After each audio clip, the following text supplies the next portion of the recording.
صلو علی الحبیب صلی اللہ تعالیٰ علی محمد صلی اللہ علیہ وسلم۔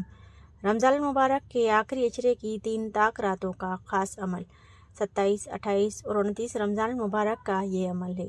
اس عمل کو کرنے سے ہر جائز خواہشات حاجات پوری ہوتی ہے، چاہے دنیا کی ہو یا آخرت کی۔ عمرے پہ جانا ہو یا کہیں رشتہ کرنا ہو، اپنا گھر خریدنا ہے یا باہر ملک جاب کے لیے اپلائی کرنا ہے، کسی بھی قسم کی دعا اور حاجت ہو وہ قبول ہوتی ہے۔ کوئی بھی وظیفہ یا عمل کرنے کے بعد فوراً درود شریف لازمی پڑھنا چاہیے۔ جو بھی درود شریف آپ کو یاد ہو وہ پڑھنا چاہیے۔ درود شریف کی فضیلت سے دعا فوراً قبول ہو جاتی ہے۔ آج کا وظیفہ ہے سورہ قدر کا۔ سورہ قدر 207 بار 207 ٹائم پڑھنی ہے، 27، 28 اور 29 رمضان المبارک کو۔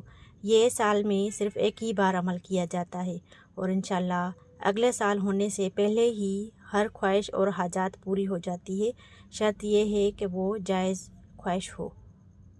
اللہ پاک رمضان المبارک کی رحمتوں اور برکتوں کے صدقے ہمارے اور آپ کے صغیرہ اور کبیرہ گناہ بخش دے اور ہمیں اور آپ کو قبر کے عذاب اور دوزخ کی آگ سے بچائے، اور اپنی رحمتوں اور برکتوں کے صدقے ہماری جائز خواہشات اور حاجات